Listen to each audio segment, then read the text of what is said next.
सारे जहाँ से अच्छा हिंदुस्तान हमारा, हम बुलबुलें हैं इसकी ये गुलिस्तां हमारा। उम्मीद करता हूँ आप सब लोग बहुत ही अच्छे होंगे। आज के इस खूबसूरत वीडियो में हम लोग अपने प्यारे मुल्क के बारे में बहुत ही अच्छी बातें सीखने वाले हैं। शायद इससे पहले आपको मालूम ना हो, तो आज हम लोग क्या क्या सीखेंगे, सबसे पहले इसको जान लेते हैं। हमारे मुल्क के तो कई नाम हैं, मिसाल के तौर पर हिंदुस्तान, भारत, इंडिया। तो ये सब नाम कैसे पड़े और इसके पीछे क्या वजह थी, और इसी तरह हम लोग ये भी सीखेंगे कि हमारे मुल्क के कितने नाम हैं। साथ में ये भी जान लेंगे कि हमारे मुल्क ने पूरी दुनिया को कितनी बेहतरीन और शानदार चीज़ें दी। शायद ये चीज़ें अगर हमारे इंडिया में ना बनती तो आज भी दुनिया अधूरी रहती। तो बिल्कुल हम लोग डिटेल से सीखने वाले हैं। तो आइए आज की वीडियो को हम लोग शुरू करते हैं। सबसे पहले आप ये ध्यान रखें कि अगर आप गूगल पर बहुत ज़्यादा रिसर्च करेंगे तो आपको 10 से ज़्यादा इंडिया के नाम मिल जाएंगे, लेकिन मैं आपको सिर्फ 7 नाम बताऊंगा जो ज़्यादातर बुक्स में लिखी हुई है। वो 7 नाम क्या है, इसको हम लोग जान लेते हैं। देखिए स्क्रीन में आ रहा होगा, आप देखिए। पहला नाम है भारत, दूसरा नाम है इंडिया, तीसरा नाम है हिंदुस्तान, चौथा नाम है आर्यवर्त, और पांचवा नाम है जम्बूद्वीप, और छठा नाम है भारत खंड, और 7वें नंबर पर क्या है, 7वें नंबर पर हिंद है। इनमें से आपने 3 नाम तो सुने होंगे, एक भारत, दूसरा इंडिया, तीसरा हिंदुस्तान। लेकिन इसके पीछे क्या वजह है, इसको जान लेते हैं। देखिए भारत ये सबसे पुराने नामों में से एक नाम माना जाता है, समझ गए। और भारत ये राजाओं के, इसमें बहुत सारे लोगों ने अलग अलग तरह की बातें की है, तो आपको सिर्फ इतना ध्यान रखना है कि ये भारत राजा महाराजाओं के नाम पर रखा गया है। और साथ में इंडिया को ले लेते हैं हम लोग। इंडिया असल में ये इंग्लिश का शब्द है। जब अंग्रेज़ हमारे मुल्क आए थे तो उन लोगों ने, क्योंकि वो लोग अंग्रेज़ थे, तो उन लोगों को हिंदी या संस्कृत बोलना बहुत ही मुश्किल था। बहुत वो लोग मुश्किल से शब्द निकाल सकते थे। तो उन लोगों ने क्या किया, उन लोगों ने भारत और हिंदुस्तान के बजाय उन लोगों ने क्या किया, इंडिया नाम रख दिया, और इंडिया ही वो लोग बोलने लगे, जिसकी वजह से पूरी दुनिया में हमारा ये जो भारत है इंडिया के नाम से मशहूर हुआ। अब हम लोग जान लेते हैं हिंदुस्तान के बारे में। तो आपको मालूम होगा कि हिमालय के बारे में तो आपको मालूम होगा ही। हिमालय से बिल्कुल करीब में, हिमालय से पश्चिम आप देखेंगे तो आपको वहाँ पे एक नदी मिलेगी जिसको सिंध नदी कहा जाता है। और इस सिंध नदी की वजह से जब ईरानी और दूसरे मुल्क के और भी कुछ लोग जब हमारे मुल्क में आए तो उन लोगों ने सिंध की वजह से हिंद नाम दे दिया, है ना। फिर हिंद से फिर क्या आगे क्या हो गया, हिंदुस्तान हो गया। तो आपको समझ में आ गया कि हिंदुस्तान ये जो है ये ईरानियों की वजह से नाम पड़ा था, ईरानियों ने इस नाम को रखा था। और जो इंडिया है ये अंग्रेज़ों के द्वारा ये नाम रखा गया है। इतनी बात समझ गए। और अगर हम ये देखें कि हमारे मुल्क का जो संविधान है उसमें क्या लिखा हुआ है, तो हमारे मुल्क के कॉन्स्टिट्यूशन में, हमारे मुल्क के कॉन्स्टिट्यूशन में अगर आप देखेंगे तो उसमें बिल्कुल साफ साफ लिखा हुआ है इंडिया डैट इज़ भारत। यानी इसके अनुसार हम ये कह सकते हैं कि हमारे देश के आधिकारिक नाम 2 हैं, 2 हो सकते हैं। वो क्या है, जैसे आमतौर से देखे होंगे गवर्नमेंट ऑफ इंडिया, आप देखते होंगे नोट वगैरह में गवर्नमेंट ऑफ इंडिया आता है, इसी तरह लिखा हुआ आता है भारत सरकार। आप हिंदी में क्या लिखते हैं, भारत सरकार लिखते हैं। और सरकारी जगहों में अगर जाएंगे तो वहाँ पे ये लिखा रहता है इंडिया। और भारत के अलावा संविधान में जो है भारतवर्ष भी लिखा हुआ है। इतनी बात समझ गए। अब हम लोग आगे चलते हैं और समझ लेते हैं इसके बारे में कि हमारे मुल्क ने कॉन्स्टिट्यूशन में अगर आप देखेंगे तो उसमें बिल्कुल साफ साफ लिखा हुआ है इंडिया डैट इज़ भारत। यानी इसके अनुसार हम ये कह सकते हैं कि हमारे देश के आधिकारिक नाम 2 हैं, 2 हो सकते हैं। वो क्या है, जैसे आमतौर से देखे होंगे गवर्नमेंट ऑफ इंडिया, आप देखते होंगे नोट वगैरह में गवर्नमेंट ऑफ इंडिया आता है, इसी तरह लिखा हुआ आता है भारत सरकार। आप हिंदी में क्या लिखते हैं, भारत सरकार लिखते हैं।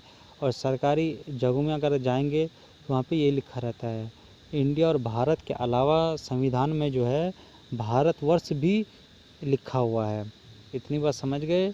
अब हम लोग आगे चलते हैं और समझ लेते हैं इसके बारे में कि हमारे मुल्क ने पूरी दुनिया को कितनी शानदार चीज़ें दी है। शायद ये चीज़ें अगर भारत अगर ना देती, ना बनी होती भारत में, तो दुनिया आज भी अधूरी होती। तो बेहतरीन कौन कौन सी चीज़ें दी है इसके बारे में जान लेते हैं।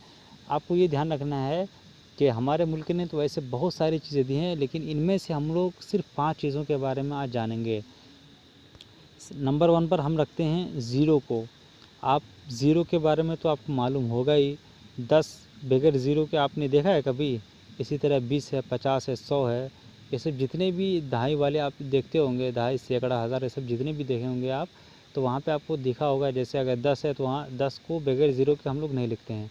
तो इसकी शुरुआत ये हमारे भारत ही से हुई थी।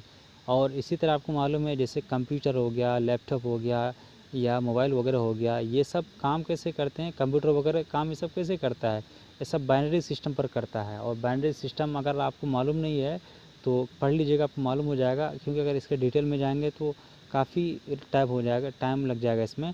आपको सिर्फ ये ध्यान रखना है कि अगर ज़ीरो अगर हटा दिया जाए तो बहुत ही मुश्किल है कि भाई, बहुत ही मुश्किल होता है कि कंप्यूटर बन पाता। अगर ज़ीरो की ईजाद ना होती तो बहुत ही मुश्किल होता है कि कंप्यूटर बन पाता। इसलिए कि ये सब चीज़ें जो है ना, ज़ीरो से काफ़ी मदद मिली कंप्यूटर वगैरह बनने में। तो आप समझ गए ना कि हमारे मुल्क का कितना बड़ा एहसान है। इसी तरह आपको ये ध्यान रखना है। दूसरे नंबर पर हम लोग जानते हैं स्केल के बारे में। स्केल को जानते होंगे आप, कभी ना कभी तो स्कूल टाइम में आपने कभी ना कभी इस्तेमाल किया ही होगा, अब भी इस्तेमाल कर रहे होंगे बहुत से लोग। तो स्केल ये कहाँ से इसकी ईजाद हुई है, शुरुआत कहाँ से हुई है?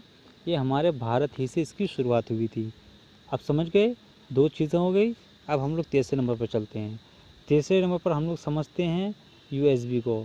यूएसबी तो आप जानते होंगे ना, यूएसबी जैसे चार्जर वगैरह में जैसे लगे होते हैं, चार्जर हो गया, लैपटॉप, कंप्यूटर वगैरह में आप देखते होंगे, जैसे आप कंप्यूटर वगैरह से कनेक्ट वगैरह करने का हो गया, तो उसमें आप देखते होंगे कि यूएसबी का इस्तेमाल होता है। आमतौर से हम लोग किसका इस्तेमाल करते हैं? यूएसबी का इस्तेमाल करते हैं। तो यूएसबी को जो बनाने वाला है वो भी हमारे भारत ही का है, और उनका नाम है अजय भट्ट, नाम है उनका नाम। क्या नाम उनका? अजय भट्ट। तो आपको ये पता लग गया ना। और आपको ध्यान रखने की बात ये है कि ये हम लोग पूरी दुनिया में जितने लोग हैं ना, उससे डबल से भी ज़्यादा यूएसबी इस दुनिया में है। इस दुनिया में कितनी यूएसबी हैं? हम लोग पूरी दुनिया में जितने लोग हैं, जितने लोगों की तादाद है, उससे डबल से भी ज़्यादा है। अब तो और भी बढ़ रहा होगा। तो आपको मालूम हो गया ना। हम लोग आगे चलते हैं। अब तीसरे नंबर पर हम लोग समझते हैं शैम्पू के बारे में। शैम्पू आप तो कभी ना कभी आप इसका इस्तेमाल करते ही हैं। बहुत सारे लोग तो नहाते समय ज़रूर इसका इस्तेमाल करते हैं। तो शैम्पू की जो शुरुआत हुई है, ये हमारे प्यारे मुल्क भारत से इसकी शुरुआत हुई है। पुराने ज़माने में इसको जो बनाया जाता था वो जड़ी बूटियों से बनाया जाता था। और शैम्पू ये शब्द जो है हिंदी से लिया गया है। जो हिंदी में चंपू है ना, चंपू से बना है शैम्पू। तो आपको मालूम हो गया ना कि जब आप नहाते हैं तो उस वक्त जो शैम्पू इस्तेमाल करते हैं, ये कहाँ की देन है? ये हमारे इंडिया की देन है। इतनी बात समझ गए। अब हम लोग आगे चलते हैं चौथे नंबर पर। चौथे नंबर पर हम लोग रखते हैं चतुरंगा को। शायद आप चतुरंगा को नहीं समझ पा रहे होंगे, लेकिन अगर हम लोग इसको लेटेस्ट अगर नाम से अगर बोलें तो इसको हम लोग कह सकते हैं शतरंज। चेस जानते होंगे ना शतरंज को। तो शतरंज ये इसकी शुरुआत कहाँ से हुई है? हमारे इंडिया से हुई है। और ये पुराने ज़माने में राजा महाराजाओं का ये खेल हुआ करता था। ये पूरी दुनिया में मशहूर है और दुनिया के अमीर अमीर लोग इसको बहुत अच्छे से खेलते हैं। और आपको सुनकर के हैरानी होगी कि दुनिया के जो अमीर तरीन लोगों में से एक हैं बिल गेट्स का नाम मुमकिन है आपने सुना ही हो। अगर आप देखते होंगे, अमीर लोगों की खबरें देखते होंगे, तो आपको तो 100% आपको मालूम होगा बिल गेट्स के बारे में। बिल गेट्स ये दुनिया के अमीर लोगों में से अभी भी एक हैं और नंबर 1 पर ये अमीर रह चुके हैं। और सबसे ज़्यादा देर तक नंबर 1 अमीर रहने वालों में से ये एक हैं। ये भी अभी भी खेलते हैं। आपको इंटरनेट पर इनकी बहुत सारी वीडियोज़ मिल जाएंगी चेस के साथ। जो चेस खेलते हुए आपको बहुत सारी वीडियोज़ मिल जाएंगी। तो आपको मालूम हो गया ना कि चेस की जो शुरुआत हुई है, शतरंज की जो शुरुआत हुई है, इसकी शुरुआत कहाँ पे हुई है? हमारे मुल्क से है, हमारे भारत ही से हुई है। उम्मीद है आज की वीडियो से आपने काफ़ी कुछ सीखा होगा। और अगर कुछ समझ में ना आए तो कमेंट सेक्शन में जाकर के कमेंट लिखिए, ताकि हमारी टीम उसका सही से जवाब दे सके। अब हम लोग नेक्स्ट टाइम में हम लोग जो हमारे मुल्क के जो राज्य हैं इसके बारे में हम लोग जानेंगे कि जैसे बिहार है, यूपी है और इसी तरह बंगाल है, उड़ीसा वगैरह है, तो ये सब के नाम कैसे पड़े, ये सब हम लोग बिल्कुल डिटेल से जानेंगे। आज की वीडियो को हम लोग यहीं पर समाप्त करते हैं।